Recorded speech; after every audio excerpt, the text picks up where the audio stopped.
Lorsque je me rends à Clinchamp, je me retrouve sur une terre de nuages, les pieds posés sur un sol céleste, le regard plongé hors des siècles, loin de tout, proche des songes.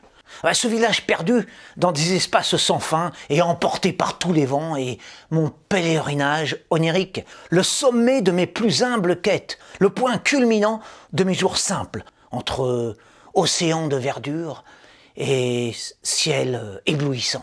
Tout autour de ce maigre bourg, c'est le grand vide, des étendues d'air et de lumière, un désert rempli d'azur, l'infini à portée de vue. En cet endroit reculé de la Haute-Marne, le paysage et ses demeures forment un univers clos, peuplé d'obscurs bipèdes, anonymes humains aspirant à devenir des petits dieux en sabots, et pourtant jouer des forces majeures qui les dépassent, mais également accessibles aux plus mineures satisfactions de l'existence. Ce pays inconnu et lointain est un monde à part, avec ses destins prévisibles et ses fronts mornes, ses idées ancestrales et ses lois immuables. Ses bois enracinés dans les légendes et ses toits séculaires, ses journées dominicales et leurs ambiances névrotiques, ses ombres et ses éclats, ses vastes pluies et ses petites gloires. Une sorte de cosmos à l'échelle du clocher culminant vers de vertigineuses platitudes, à la mesure des habitants isolés et des chemins les menant dans des avenirs de poussière. L'incarnation d'un passé terne et enterré qui s'attarde dans son trou, ou bien présent radieux qui brille comme un soleil, selon les critères de chacun.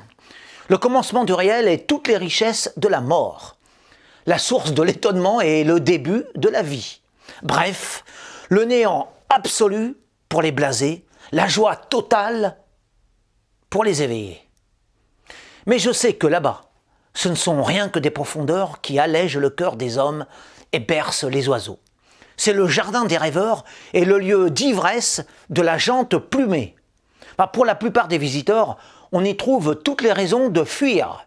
Pour les autres, de s'y éterniser. Les premiers ont des lourdeurs dans la tête, les seconds, des ailes. Dans cette immensité entourant la modeste commune, dont vous avez déjà oublié le nom, volent les esprits, voguent les âmes et se reposent les gens sans histoire. Les êtres silencieux ne sont-ils pas les plus heureux? Ce sont des voyageurs de l'éther qui, comme moi, habitent dans les hauteurs sans jamais le dire à voix haute.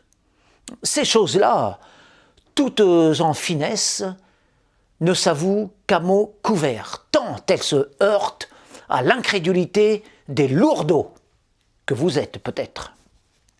Sous les nues, en pleine clarté, à l'aube, à midi comme au crépuscule, étendu dans l'herbe, je contemple la création dans la paix d'un éternel dimanche.